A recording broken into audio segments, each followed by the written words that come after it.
Some girl. I'll try. I think she's like helpful. Yeah, I don't know.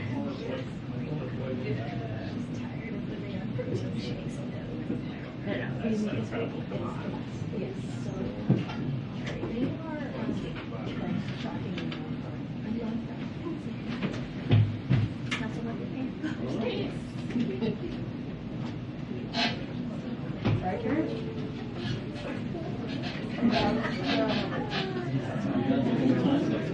Hey, Mike, is it UMP? Just UMP? I don't know. Okay, you want to grab, I think you're in the second seat, right? Or no? Nope. Yeah, okay, so you want to grab, yeah, I think, but that's yours? Wireless. That's mine if you want. That's yours, yeah.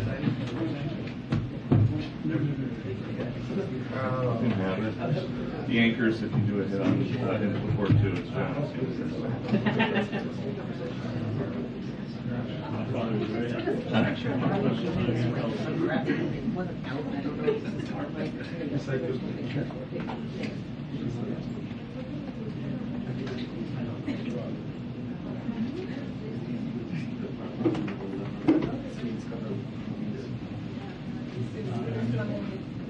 No, I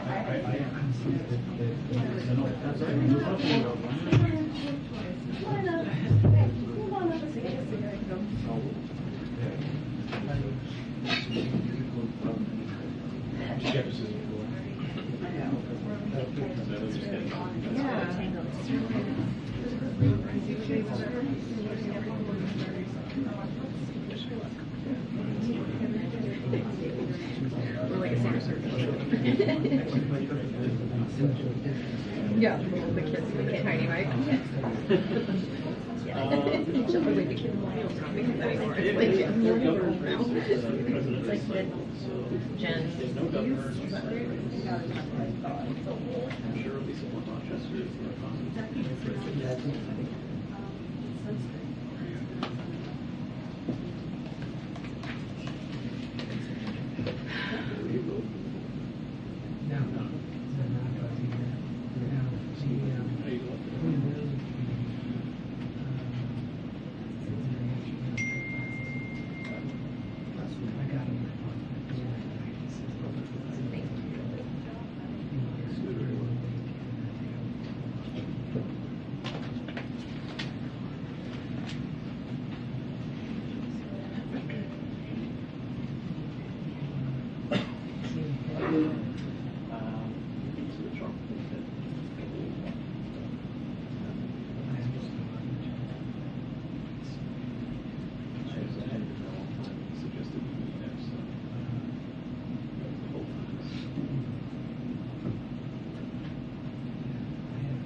Good afternoon, everybody. Sorry for a very long 2 minutes. Apologize for that. I'm aware. I know. Apologies. Okay. Tomorrow, President Biden and the First Lady will travel to Fort Myers, Florida, to reaffirm his commitment to supporting the people of Florida as they recover and rebuild from the devastating storm. While there, the President will meet with small business owners and local residents impacted by Hurricane Ian and thank the federal, state, and local officials working around the clock to provide life-saving assistance, restore power, distribute food and water, removing debris, and begin rebuilding efforts. Governor DeSantis, the FEMA Administrator Deanne Criswell, and other state and local officials will also provide the President with an operational briefing on the current response and recovery efforts. This morning, President Biden spoke with President Zelensky to underscore that the United States will never recognize Russia's purported annexation of Ukrainian territory and will continue to support Ukraine as it defends itself from Russian aggression. President Biden informed President Zelensky that the United States is providing a new $625 million security assistance package to Ukraine as they continue to defend their country from Russia's invasion. Together with our allies and partners, the United States has been delivering an unprecedented amount of weapons and equipment that Ukraine's forces are utilizing very efficiently, including to retake their territory that has been seized illegally by Russia. This security assistance package is the 22nd utilization of presidential drawdown authorities for Ukraine by the Biden administration, and we thank Congress for providing the additional authorities in the continuing resolution to make this possible. Today's package includes 4 HIMARS, 32 howitzers, 200 mine-resistant vehicles, and hundreds of thousands of rounds of artillery and mortar ammunition. Throughout this year, the United States has rallied the world to support the people of Ukraine as they defend their freedom and democracy against Russian aggression. As we are demonstrating again today, the United States will continue to provide Ukraine with key capabilities to meet their evolving battlefield requirements. Also this morning, as you may have seen, Micron announced that it will invest $20 billion this decade and up to $100 billion over the next 20 years in chips manufacturing in upstate New York. This announcement is just the latest historic investment in America, spurred by President Biden's economic plan and his commitment to rebuilding American manufacturing. Micron's multi-billion-dollar investment in American chip making will strengthen our nation's economy and create up to tens of thousands of good-paying jobs. In fact, Micron estimates they will pay an average salary of more than $100,000 per year. This is the latest in a series of historic business investments across the country, from New York to Ohio, Idaho, Arizona, North Carolina, and more. And they show the value in the president's work to rebuild our infrastructure and supply chains here at home so that we are creating jobs and bringing down prices over time by making more in America. Today marks 100 days since the Supreme Court's Dobbs decision, and President Biden and Vice President Harris are convening the second meeting of the President's Task Force on Reproductive Health Care Access.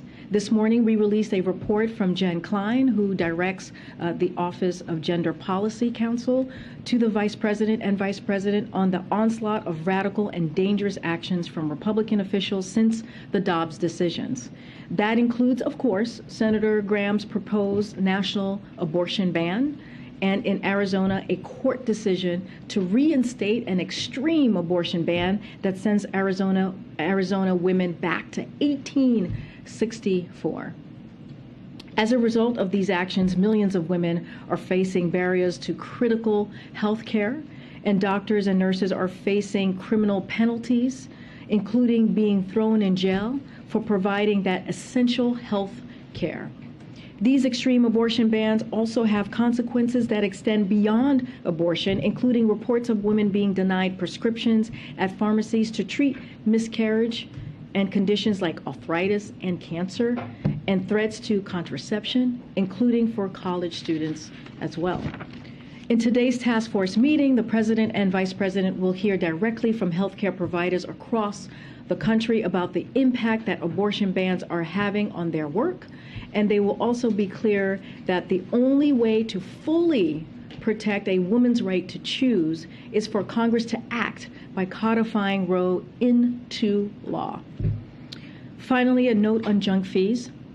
Last week, at the White House Competition Council meeting, President Biden put a spotlight on so-called junk fees. He explained that too often companies impose hidden or surprise fees that prevent customers from seeing the full price of what they're buying and hit the most vulnerable Americans the hardest. The president highlighted progress that agencies have already made to address these fees, which will lower costs for American families by over $3 billion this year. And we're pleased to share that the Biden-Harris administration has now delivered even more results for consumers. The Consumer Financial Protection Bureau issued a new order requiring Regions Bank to pay nearly $200 million for illegal surprise overdraft fees, including refunding $141 million to consumers, paying $50 million penalty, and stopping the illegal charges going forward. With that, colleague, you want to kick us off? Sure, thank you. Has the White House given any more thought to a public health emergency regarding women's reproductive health, especially as the sort of effects of abortion bans extend beyond abortion into miscarriage and other aspects of women's reproductive health? We don't have anything to announce at this time, but as you are aware, we have made this a priority, the president and the vice president, especially while we're seeing these extreme laws. We see that the national bans from Republicans, the president and vice president are doing everything in their power to protect women seeking abortion, their right to travel to states that provide care, their right to medication and contraception, and their right to patient privacy. Look, we've taken a range of actions to ensure access. As you know, we've taken some executive actions very early on, and today you'll hear from the president and vice president on what the additional actions that we will be taking. But we have been very clear. You heard that in the beginning of the briefing and what I just said. We are going to continue to encourage Congress to codify Roe. That is how we believe women's rights will be protected. One more question about oil prices. They're up today on the expectation that OPEC Plus is going to cut production by an estimated 1 million barrels a day. Would a production cut endanger global supplies, and how does the president plan to respond? So just to be very clear here on that piece, we're just not going to comment on any OPEC action until OPEC acts, as you all know. In any event, we will continue to take steps to protect American consumers. Our focus, and it's been very clear for the past several months, has been on taking every step to ensure markets are sufficiently supplied to meet demand for a growing global economy. And thanks to this president's efforts, and his historic actions that he has taken, energy prices have declined sharply from their highs, and American consumers are paying far less at the pump than they were several months ago. And it's because of the historic steps that this president has taken. Thanks, Karine. Is there, given the 100 days out from the Dobbs ruling, is there a concern in this White House and the administration that this issue is falling in terms of top importance issues that voters are going to be voting on come to the midterms, given that we're now seeing these polls that show that it ranks below the economy, below inflation? So I want to, this calendar moves forward. As you can imagine, I want to be very careful on how I talk about polls and how I talk about. I cannot speak to elections. What I can speak to is this was, if you think about Roe v. Wade, and if you think about how it was a constitutional law for almost 50 years. It protected women for almost 50 years. And in June, when the Dobbs decision was made by the Supreme Court, it took away nearly 50 years of protections for women. And we have seen women respond. We have seen Americans respond just across the country on different initiatives, clearly, and they have been made their voices very loud and clear. And so I expect that we continue to see that type of reaction. We will continue to see, not just from women, but from Americans speak up. And what we have encouraged, what the president has continued to encourage, is to make sure that we get Congress to act. The way that we protect women, the way that we protect privacy, the way we protect contraception, the way that we protect health care for women, and for women to make these decisions. These are difficult decisions that women are making, that they should be making for themselves with their health care provider. No one else should be making that decision. No Republican official, no Republican official in their state or nationally. And so we're going to continue to make that very clear. And then quickly on North Korea, we're seeing a record number of launches this year. This fifth test is just over the week. What's the White House assessment on why this seems to be ramping up? And then in terms of a response, when a similar missile strike happened in 2017, you saw then President Trump send these supersonic bombs. Could you walk us through the difference in the response approach from this administration to the last? So since this is the first time I'm being asked this question, I want to lay out just a couple of things here. As we noted in our statement last night, we strongly condemn Democratic People's Republic of Korea, DPRK's dangerous and reckless decision to launch a long-range ballistic missile over Japan. The launch was a danger to the Japanese people, destabilizing to the region, and a clear violation of the United Nations Security Council resolutions. The United States will continue its efforts to limit the DPRK's ability to advance its prohibited ballistic missile and weapons of mass destruction programs, including with allies and UN partners. As it relates to our response, last night, National Security Advisor Jake Sullivan and Secretary Blinken spoke with their Japanese and Republic of Korea counterparts. This morning, President Biden spoke with Prime Minister Kishida of Japan, where he reinforced our ironclad commitment to Japan's defense. And following this launch, U.S. Marine Corps fighters joined Japan Air self-defense fighters in a bilateral exercise over the sea of Japan to enhance operational readiness and responses to regional threats while defending our nations and to further strengthen regional peace and stability. Additionally, just to add here, U.S. Indo-Pacific Command and Republic of Korea ROK personnel conducted a bilateral exercise as well over the West Sea to showcase combined deterrent and dynamic strike capabilities while demonstrating our nation's bilateral interoperability.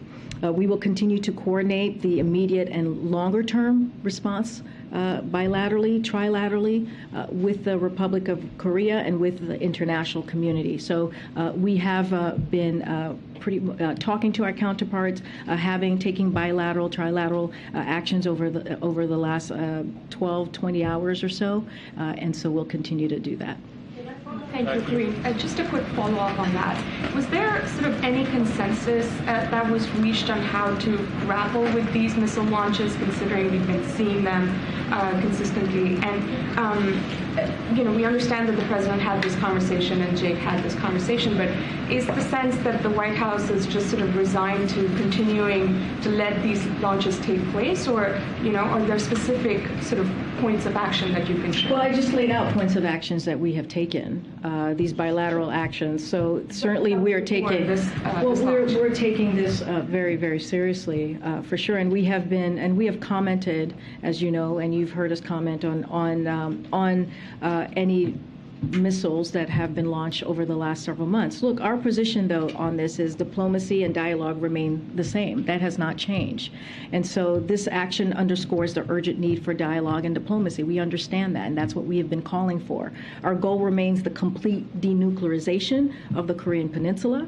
We remain prepared to engage in serious and sustained diplomacy to make tangible progress towards that end, and we remain prepared to meet with the DPRK without preconditions. You've heard me say this multiple times from this podium over the last several months, and it's unfortunate that the DPRK has not responded to our outreach, but again, we are committed to our allies. I just laid out what we have done in the past several hours to show that commitment, and that's how we're going to continue to move forward. And do you think, this missile launch was sort of a direct response from North Korea to the Vice President visiting the DMZ recently? Look, I'm not going to get into the hypotheticals or get into the mind of the North Korea leader. I can just lay out our response to this current, most recent missile launch, and again, our commitment to our partners in the region. Just to follow up, I think on both of those to some degree, understand what the actions that the U.S. and its allies have taken, but do you guys have an assessment? There's a lot of general theories as to why there's been kind of a rapid escalation over the course of the last several months. Do you have an assessment as to the why? What are they looking for? What do they want? What is the administration's view of the goal behind these escalations? I'm not going to get into any assessments from here. Clearly, that is something that we are always keeping a close eye on. What I can speak to is our response and our continued efforts to limit the DPRK's ability to advance its ballistic missile and weapons, and that's what we are going to continue to move forward. Again, I laid out our response. I'm not going to get into analysis or specifics as to the why. Okay. And then on Iran, there's been a notably different posture from the administration this time around with the protests when compared to 2009 and those protests. Obviously, there's already been sanctions. The president kind of telegraphed more sanctions potentially coming in the days ahead. What is the objective here for the United States? Is it to stop the protest crackdowns? Is it to have Iran change the laws that are being protested right now, or is it regime change? What's the kind of goal here? So what our purpose is, and you've heard from the president, you've heard from me, you've heard from the National Security Advisor at this podium and on various networks, is that we stand with all the citizens of Iran who are inspiring the world with their bravery. And we will continue to stand with them. That's how we see our role here. Women and men in Iran should have the right to freedom of expression and assembly. Women should be able to wear what they want, free from violence or harassment.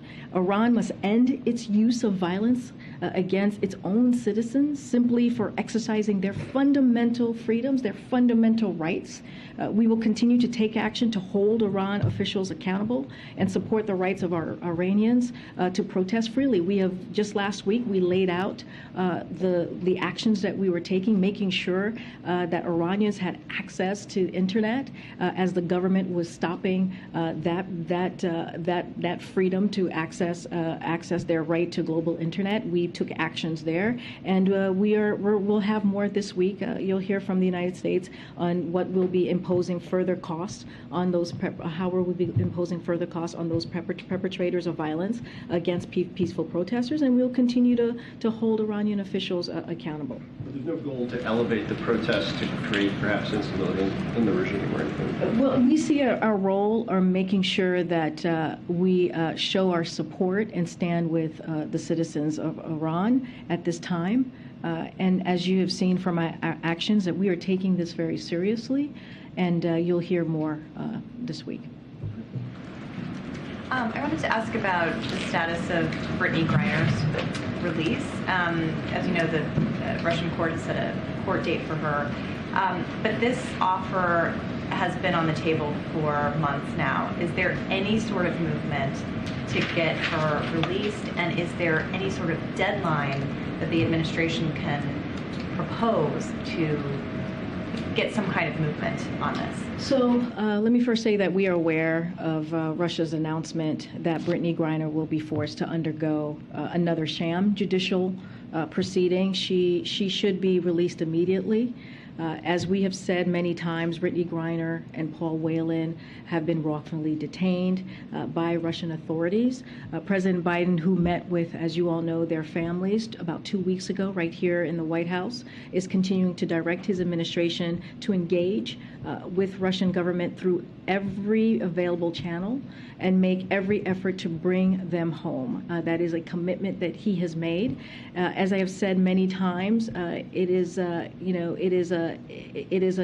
a commitment that he has made on their particular negotiations. But we want Russia. What we will say is that we want Russia to take the offer that we have put on the table, a substantial offer, as you've heard us say many times, seriously. And if not, or they could make a serious counteroffer, but they need to make a serious counteroffer. But again, the president has demonstrated that he is willing to go to extraordinary lengths and make tough decisions to bring Americans home, as he did just over the weekend to bring home all of the Americans designated as wrongfully detained in Venezuela. So this is a commitment that he has made to the American people, and this is a commitment that he has made to their families. You were saying, and if not, then what? I mean, for her family that's been waiting for this for months, and Russia hasn't made any indication that they're accepting this deal. I mean, what else can the administration do to apply? So I just laid out that they should take this offer, the substantial offer that we've put on the table seriously, or make a serious counteroffer. But we need to see a serious counteroffer on this. Look, the president has demonstrated many times during his administration how seriously he takes this, how seriously he takes Americans who are wrongfully detained. We have seen this just over the weekend. We saw this with Trevor Reed. We have made sure that we have taken every step possible to make sure that we bring these Americans home. And so that commitment continues, that commitment stands. And so we're not going to negotiate in public, as you've heard us say many times, but we're going to continue to have those discussions with Russian authorities through the available channels that have been provided to us. And then a quick question on abortion rights and access. The administration's position has been that Congress needs to act, but that is just completely unrealistic. I know the president has supported changing the filibuster rules to allow for a vote, but even, there isn't support in the Democratic caucus for changing those rules. Has the president been talking to kind of holdouts on the filibuster about this? Has he been talking to Republican senators who have their own proposal on abortion access? At what point is the administration saying that Congress needs to act, but is the administration being realistic about what the dynamics on Capitol Hill are? Even if Democrats were able to gain seats, it still wouldn't be enough. Right, and he's also said that the American people need to make sure that their voices are being heard. That is also an important piece of Congress acting. The American people have a say here. They have a say on what happens next on this issue. And so the president has been very clear on that. I have to be very careful in how I speak about the next couple of weeks because I can't speak about elections from here. But he's made that very clear in every speech that he's made about this particular issue, about codifying Roe. And it is, yes, Congress needs to act, but also American public have an important role to play here. They can make their voices heard on this issue by making sure that they do what we've been seeing across the country, especially on issues that have been put on Roe on the ballot. And you've seen just record amount of women come out and say, no, we are not going to allow this to happen. I just want to be very careful of how far I can go here. But again, this is something that the American people have a say in as well. Hey, Karine. One more for me on North Korea. You've laid out a number of the bilateral and trilateral conversations that are happening at all levels of the government with our allies in the region. In the past, we've seen that China is often a useful interlocutor in terms of dealing with the North Koreans. Is there any outreach at this stage to some of our Chinese counterparts to try to maybe see if there's a way they can be helpful in the situation? And do you have an update on whether the president might be meeting in person with President Xi at the G20? As you know, the president and has had multiple conversations with President Xi, and we've read out all of those phone conversations. We don't have a meeting to lay out or preview for all of you in the next coming weeks or by the end of this year. When we do, we certainly will share that. Don't have any other conversations with the Chinese government to share at this time as well. And then on the president's call with President Zelensky, there was an announcement along with that of additional security assistance to the Ukrainians. I'm wondering how Ukraine's success on the battlefield of late is factoring into decisions within the administration about potentially accelerating this delivery of assistance to try to press the advantage now, and how that's being calibrated with the threats we're hearing from the Russian side about potential nuclear or retaliation in this situation. Is that sort of a push and pull that's factoring into our decision making on this? So, we always say nothing without Ukraine, no action on Ukraine without Ukraine, right? That is something when it comes to any type of diplomacy or conversation that's being had, that certainly they have to be in the room for that piece. And look, when it comes to the potential nuclear threat, we have been very, very clear about that. We take any nuclear weapons or nuclear saber rattling very seriously here. But I do want to say, that we have not seen any reason to adjust our own strategic nuclear posture, nor do we have indication that Russia is preparing to imminently use nuclear weapons. What you're seeing, the $600 million that we announced today of security assistance, is just a continued commitment that we have showed to Ukraine, because as you all know, they are fighting. The brave people of Ukraine are fighting for their freedom. They're fighting for their sovereignty, and so this is something that we believe, not just the U.S., our allies and partners around the world see this as an important partnership that we have to make sure that Ukraine is able to do that.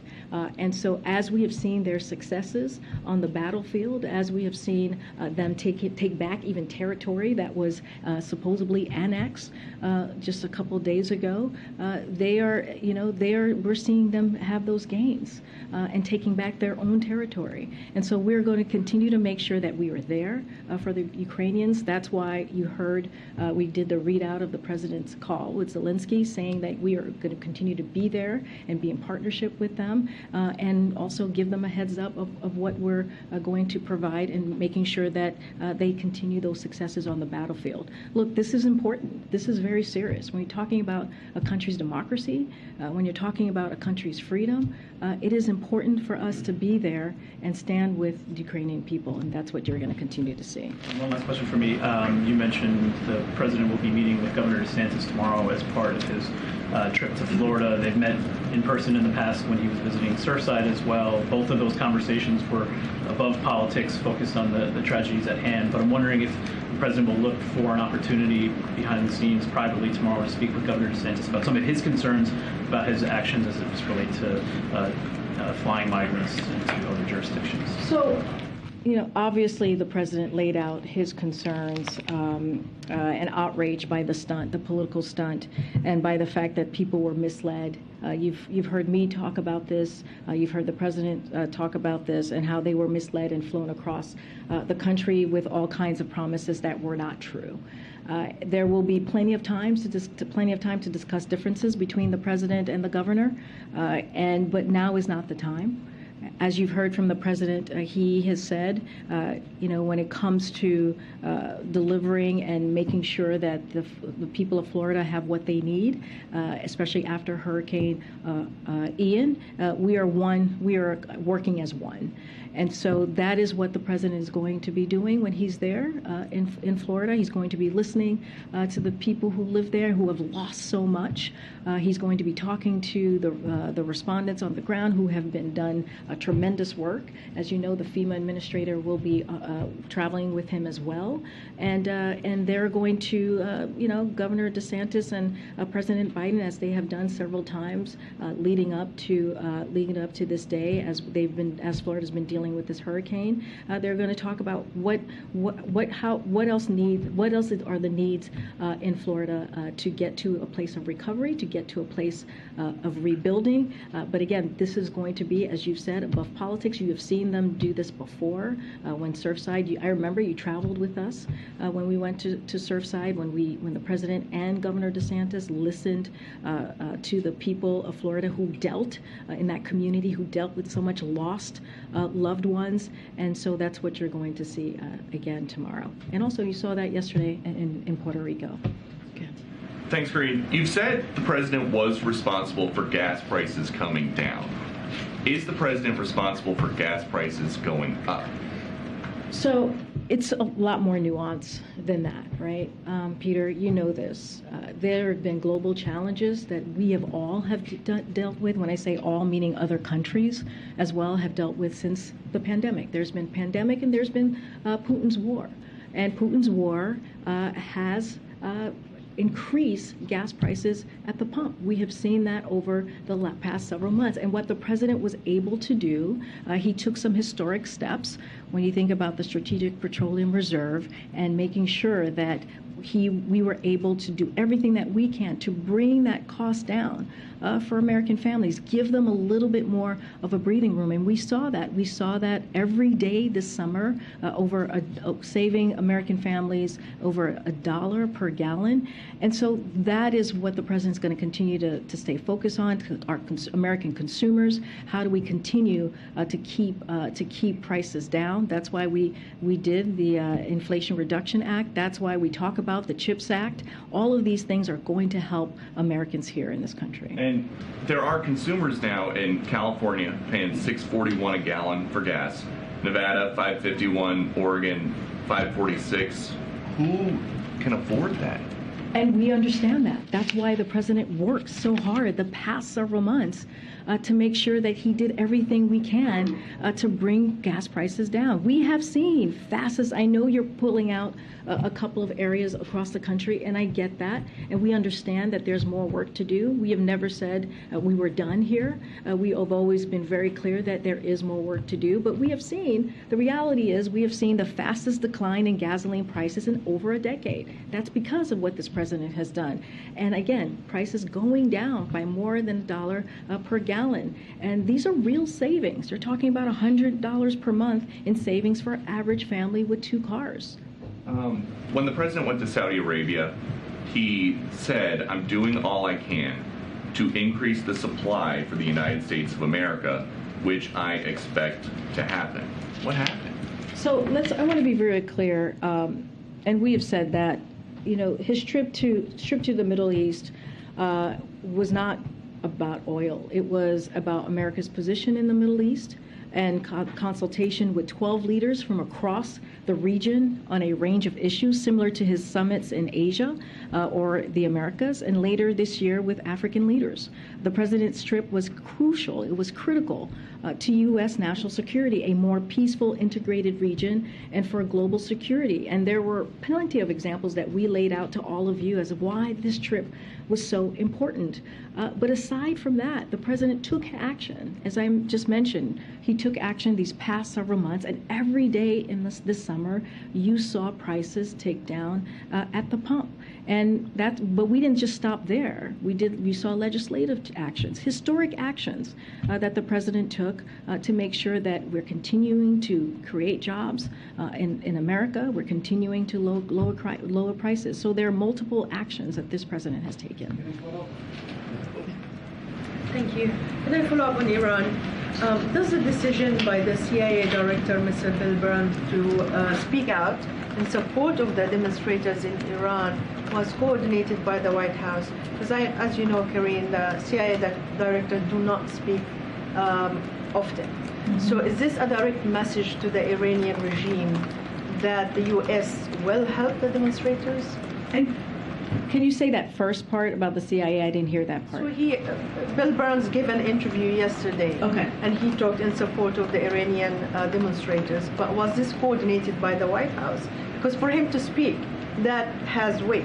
So is this a direct message? But we have been very clear. The president's voice also has weight, right? The president has spoken about his concerns about the intensity of the violent crackdown on peaceful protesters in Iran, again, who are demanding, as you know, their equal rights and basic human dignity. He spoke out about that during the UN during UNGA assembly that we saw, the General Assembly that we saw just 2 weeks ago. He was very clear. You've heard statements from him. You've heard statements from his national security advisor. You've heard statements from me. So as administration, as a holistically, we've been very, very clear. And the president has taken actions. We're making it easier for Iranians to access the internet, including through facilitating greater access to secure outside platforms and services. And we're holding Iranian officials accountable. And so you've seen us take actions through the U.S. Treasury and do our part in making sure that we are supporting the Iranian people. But my point here that I'm trying to articulate is because he's the head of the CIA. No, I hear your question. But because of that, do you think that the Iranian regime might see that as an interference by the American intelligence, which is often they said this accusation against the administration? I hear your question, but what I'm saying is we as an administration, the president directly, is speaking out on what we are seeing on the ground. We have concerns. We believe that the Iranian people, women in particular, have the right to their freedoms, and we're going to speak out about that. And I think that's important. You all are reporting this. You all are seeing yourselves what is happening on the ground, and so we're going to continue. We're going to continue to impose further costs on the perpetrators of these violence. And so we're going to continue to speak out. And I think that's the right thing to do. We think that's the right thing to do. I have two health-related questions. First, on the abortion issue and the Title IX guidance that the Education Department released today. Are there current examples of the types of violations that this guidance is trying to stop? I don't have any particular examples for you at this time. I would refer you to the agency to ask for specific examples that they can share with you. Okay. And then last week, the Kaiser Family Foundation released a poll showing that nearly half of adults had heard little to nothing about the COVID booster, despite the efforts by the administration and others to launch for this education campaign this fall to get people to get boosters. Do you have a reaction to this? Are you concerned about it? Are you going to be doing anything else in light of this to try to step up those education and outreach efforts? So, no, it's an important question to ask. I know Dr. Jha actually spoke to this yesterday and want to give a little bit of context. I know people have had questions on the data specifically on how many people are actually getting this new vaccine. So just to give you a little bit about what we have, we estimated about 10 million Americans got their updated COVID-19 vaccines in the month of September. As Dr. Jha said yesterday, we are off to a strong start with about 10 million Americans with their updated vaccine. It means that in the first 3 weeks of our fall vaccination program, hundreds of thousands of Americans got their updated COVID-19 vaccine each day. And so even with the limited funding, as we have spoken to many times, we're absolutely doing more to make sure we're redoubling our efforts on protecting those at high risk, especially elderly Americans, including through a new paid media campaign and targeted engagement efforts. And within the group, there's been good progress. Almost half of updated vaccines administered so far have gone to those age 65 and older. And in October, we're going to be building on that as well. Next week, we are hoping to have Dr. Jha and also Dr. Fauci here in the briefing room to take your questions clearly on this new vaccination program and how we're making sure that Americans are aware and they know the importance of getting this new vaccine. So you're going to hear directly from the doctors next week and just laying out how critical and how important it is to make sure that they're getting that vaccine, that vaccinated. Okay, welcome to the briefing room. Thanks so much, Karine. It's great to be here. Are you sure? We'll try to make this. Take your time. We have a lot of time. Take your time. So no pressure. The administration, the White House, is marking the 100 days since the Dobbs Act here. As you're doing that over at the Supreme Court, there are a number of other rights that are going to be on the table this term. I'm thinking about voting rights. I'm thinking about potential affirmative action, Clean Water Act, and this administration received some criticism for its for how proactive or how reactionary it was to the Dobbs Act, and I'm wondering if some of those other rights, if the White House is taking proactive action to potentially get prepared for seeing the Voting Rights Act scaled back or seeing the end of affirmative action in universities. So I just want to get back to what you were saying about alluding to on abortion and the criticism that we've received there on the Dobbs decision. I want to be very clear because I think it's important to note, and I've noted it a couple of times, is when the leak of the document happened, we did take action. We did take action in those weeks leading up to the actual decision, and that it was meeting with groups, that was meeting internally, trying to figure out the best way that we were going to take, that we were going to respond if indeed the leaked document at the time during that moment was true. And so I want to be very clear and continue to correct that record here is that the president has always taken this very seriously when it comes to Roe. He's always taken women's rights and women's ability to make a decision on their own health care. And also he was very clear that what this could lead to, right? This could lead to not just Roe, the Dobbs decision, but it could also lead to marriage equality, contraception. He was one of the first voices that sounded the alarm on what this could potentially, down the path, the dangerous path that the Dobbs decision could take us to. And we're seeing that. We're seeing efforts of that currently from, Republican officials and Republican voices nationally. And they've been very, very clear. So as it relates to this question of the courts, yes, the protections that we have held so dear and near are once again on the line in this term. And we are very clear about that, and we understand what is potentially at stake here. We will continue to do everything within our power to defend fundamental rights from special interests that are bent on destroying them. That doesn't stop us. We're going to continue to speak out on that, and this is, when it comes to people's fundamental rights, fundamental freedoms, this is something that the president and the vice president is going to fight for. And just to follow up, earlier you talked about how the president knows that the American people will have their say in these matters in a matter of about 5 weeks. I know you can't talk about politics from there, but how much can we expect the president to take that message on the road to the various places in the country where there are key elections and they will have a voice, and that voice will impact the president's term in terms of his legislative agenda? Well, look, I can't get into the next 5 weeks and where he's going to be and any of the politics. What I can say very clearly is that, back in August, we put out a memo laying out what this administration was going to be doing in order to speak to how we're delivering for the American people. We talked about the Inflation Reduction Act and what that's going to mean for millions of Americans across the country when it comes to health care, when it comes to Medicare, when it comes to energy costs, when it comes to putting one of the most important investment in fighting climate change. We're going to talk about that. We're going to talk about the bipartisan infrastructure legislation. We're going to talk about the CHIPS Act. Just gave an announcement on what Micron is doing, the investment that they are bringing into this country and making sure that we're having a strengthening our supply chain, chip making, which is going to be so important in lowering costs.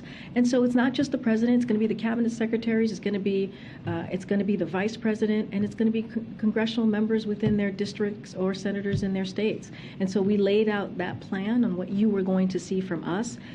Any specifics on any 2022 specific strategy, I cannot speak to that from here. Thank you. The governor of Puerto Rico yesterday made a very specific ask to extend the 100% disaster funding for 180 days. Is the president considering that? Has he made a decision? Where does that stand, that request? So that request, I would have to check with the team. Don't have anything specifically on the request that the governor made. I remember hearing that. But you know, one of the things that we want to make sure that came out, and what you all saw from that, from the president and the first lady's visit, is that you saw a president that was committed to making sure that the people in Puerto Rico are not forgotten. That our brothers and sisters in Puerto Rico got the need and the help that they needed to rebuild and to make sure that they were not forgotten. And so that's the takeaway that I would provide to you. The president made a commitment. He made a promise that we will get them back on their feet, and we will be there for the long term. And that's why he made the announcement, if you all remember, on the Puerto Rico grid modernization team, which is going to be coming out of the Department of Energy, which is going to support Puerto Rico in rebuilding its electricity grid so that it is more resilient and secure. The secretary will work closely with the governor to help address challenges and rebuild the necessary infrastructure, allowing the island to better withstand increasingly stronger storms and natural disaster. The team will work with other agencies, including FEMA, HUD, and Commerce, to coordinate resources from across the federal government and ensure funding is used in an expeditious and strategic manner to best serve the grid and the people of Puerto Rico. And that is going to be our commitment to the people of the island. Just one quick thing. The president yesterday in Puerto Rico, in addition to getting the briefing, did give public remarks with the governor and others near him. Is he going to be giving like a public speech in Florida as well? And will Governor DeSantis be with him for that, or just for the briefing? So we know that the governor has a busy schedule as he is dealing with the aftermath of a catastrophic storm, as we also saw for ourselves, and many of you have been reporting on it. So I can't speak specifically to where he's going to be at every step of the day. We will have more to share on what the president and the first lady are going to be doing tomorrow. Okay, Sebastian. Thank you. Do you have anything on the Russians say that they detained, or actually imprisoned somebody called Robert Gilman, who apparently attacked a police officer over there? Do you sense 4+ years in prison in Russia? Is this on your radar? Is it seen as another problematic case, or just a regular? We'd have to check with the team. Don't have anything at this time to share on that particular individual. Okay. And very quick one. Did the president tell Al Sharpton he's running? Back clearly? You love asking me, Sebastian. You love asking me about 2024. Well, Look, hey, Al, I'm running. Here's what I will say. You just want a clear answer. You know, everyone's. I know you want a clear answer. I know, but he's. If Al Sharpton says it, it's you know. Look, it's so funny. You always ask me about 2024. So here's what I can say, and the president has said this himself. He intends to run in 2024. As you know, I cannot weigh in on elections. I cannot speak to elections from here. We do truly follow and try to follow the Hatch Act here. But I will just reiterate what the president has said many times. What I have said many times is that the president intends to run. Karine, thank you. The Strategic Petroleum Reserve, the runoff or release of 1 million barrels a day ends at the end of this month. Is there any conversations about releasing more oil from the Strategic Petroleum Reserve? How's the president going to keep the supply up? So we're not considering new releases from the Strategic Petroleum Reserve beyond the 180 million, which is what you're speaking about the 1 million that the president announced months ago. We don't have anything more to share, or we're not going to be considering new releases. Does the president expect gas prices to rise then? Look, we have been very, very clear that we're going to continue to do everything that we can to give Americans a little bit of breathing room. The decline that you have seen the last several months is historic in many ways because it is the fastest decline in gas prices that we have seen in over a decade.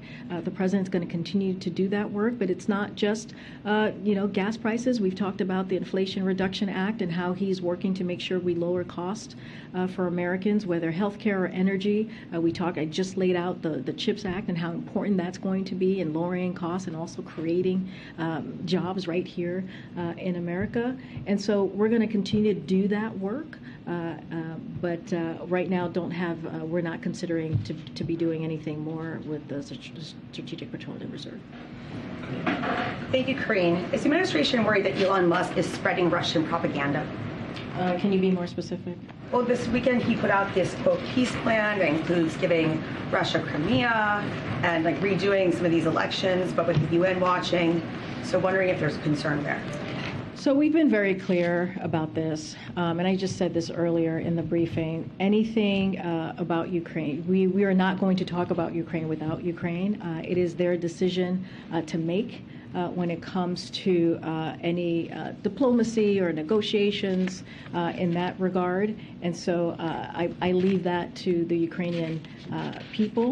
But look, we're going to make sure that we're going to be there for the Ukrainians as they fight for their own for their sovereignty, and that decision about their sovereignty, about their freedom, about their democracy will be made with them. Sort of slightly different question, but are there concerns about Elon Musk acquiring Twitter? Any concerns about Elon Musk acquiring Twitter? I have not. Have there been something new on that? Yes, just today.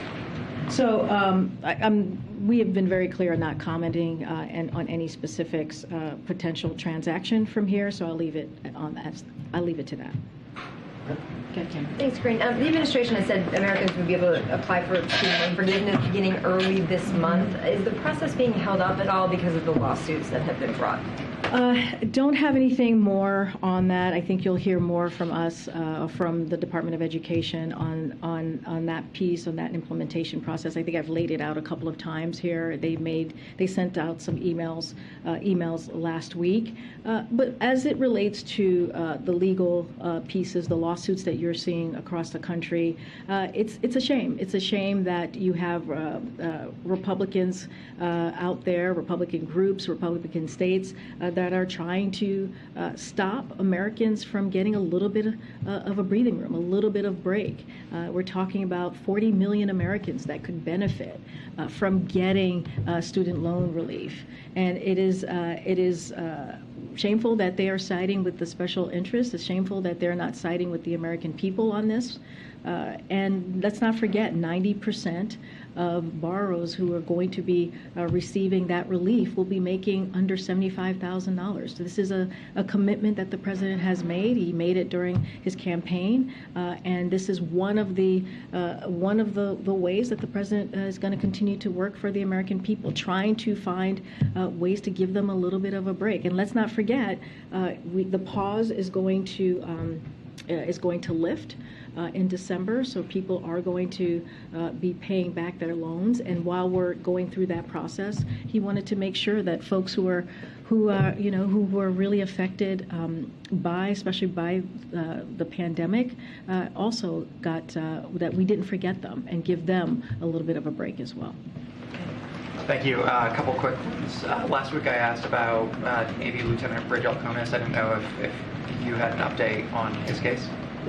Oh, I do not have an update for you on that. I apologize. You did ask me about that. And then I wanted to ask, the president recently praised a group of Coast Guard rescue swimmers.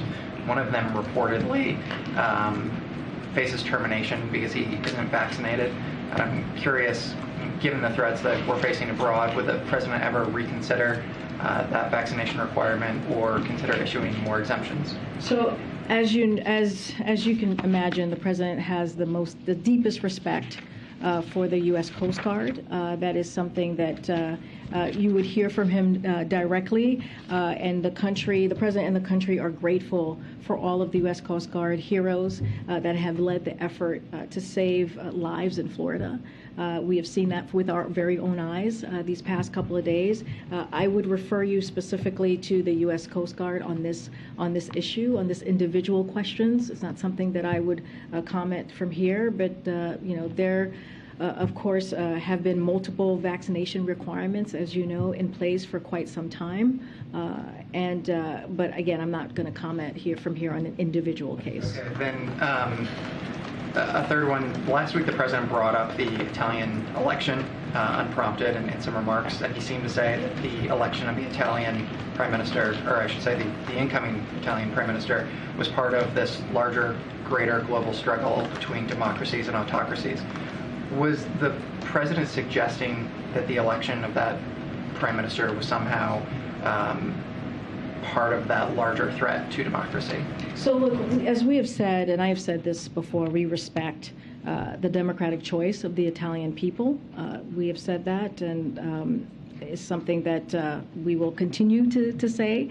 And the United States stands ready and eager to work with the new government that emerges from the electoral process, and to continue to work together as allies to advance our many shared goals and interests, mutual interests, as you know. But I don't have anything further on his comments. I will say, the president views, just in general, more broadly, the rise of the far right as well known, and that is something he's been very clear about. But I wouldn't have anything to add on what he said. Thank you, Karine. Thanks, Karine. Thanks. I was calling. Okay. Yeah. Thank you. One more on Ukraine. Today, India's Prime Minister Modi had a call with Ukrainian President Zelensky, during which he said about there's no military solution to this problem, and they talked about peace and diplomacy. I just wanted to check with you, is there any coordination between India and US on the Ukraine and Russian crisis? Has President spoken to Prime Minister Modi on this? So don't have any anything to read out on any recent conversation with Prime Minister Modi. But his public comments directly to Putin are very clear. Now is not the time for war. And it's not the time. He was even more specific to that. He said his war, Putin's war. He was alluding to. Look, Putin is facing further isolation from international communities, as countries make clear. Putin's decisions doesn't have a lot of sympathy ears. He doesn't have a lot of sympathetic ears here on his decision to have this war, on this decision to start this brutal war against Ukraine, a brutal war against their democracy, and so not many people have a sympathetic ear to President Putin. We are asking that countries around the world, and we've been very clear about that, continue to speak out publicly and continue to engage diplomatically on this as well. And so I think that's what you're seeing from the Prime Minister. One more on last year, President quietly celebrated Diwali at the White House. Diwali, the festival lights for the Hindus, Jains, and Sikhs. President has appointed large number of Indian Americans in his administration, 130 plus and counting. Large number of them vote for him, support for him. Does the president has any plans to celebrate Diwali with the Indian Americans community leaders in the White House this year? Yes, he has plans to celebrate Diwali just like he did last year. We don't have a date to share with you at this time, but it is an event that he thinks it's very important, as he sees a partnership with India as well as Indian Americans here in this country. Thank you. Yeah. Oh, thank you. On abortion, it's been 100 days since Dobbs. It's been more since the draft leaked. Isn't it fair to say that if the administration saw any significant benefit in an emergency declaration, that it would have happened already? Look, the administration has taken bold actions for the past several months since the Dobbs decision back in June. And they have made a priority to make sure that we protect women's health, the best way that we can from the federal government. They've made that commitment. You've heard from Jen Klein many times here at the podium. She's been at the podium twice, the General Policy Council Director, on the actions that we have taken and how we're going to continue to make sure that we keep that front of mind, making sure that we do not forget the women who are whose lives are now at risk because of the Dobbs decision. So look, at the same time, the president has been clear that the only way to really protect women's health is to codify Roe. And so that is something that you're going to hear from this president today. You're going to hear from the vice president as well. And the vice president has led on this effort. She has met with, I probably argue hundreds of local officials and has spoken to this across the country and made the voice of the administration very clear on this. So look, we've been very clear. It's limited on what we can do at the federal level. The president has been clear on this. But the way that we get to a solution here, that we make sure that these difficult decisions that women have to make, the potential of contraception being on the chopping block, and privacy and being at risk, and marriage equality being also at risk, as we are seeing from Republican officials and what they're saying and what they're alluding to that they will do next.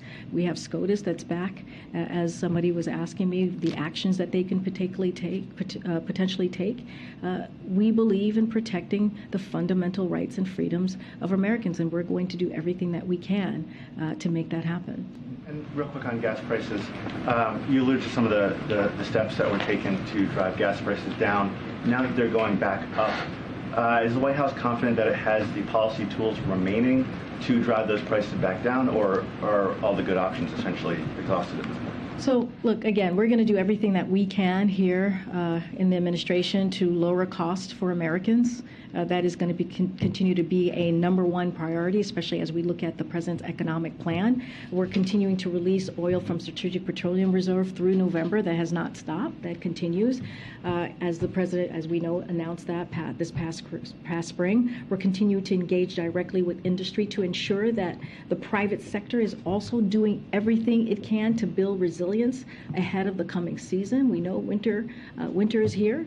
And on Friday, the president team met with energy companies and emphasized that energy companies with record high profits, record high exports, and record low inventories must step up and bring down the prices at the pump. He's been very clear. You heard him say that last week. The president and his senior team are directly engaged on these issues. And again, it will continue to be lowering prices for Americans a top economic priority for this administration. All right. Thanks, everybody. Thank you, Karine. Okay.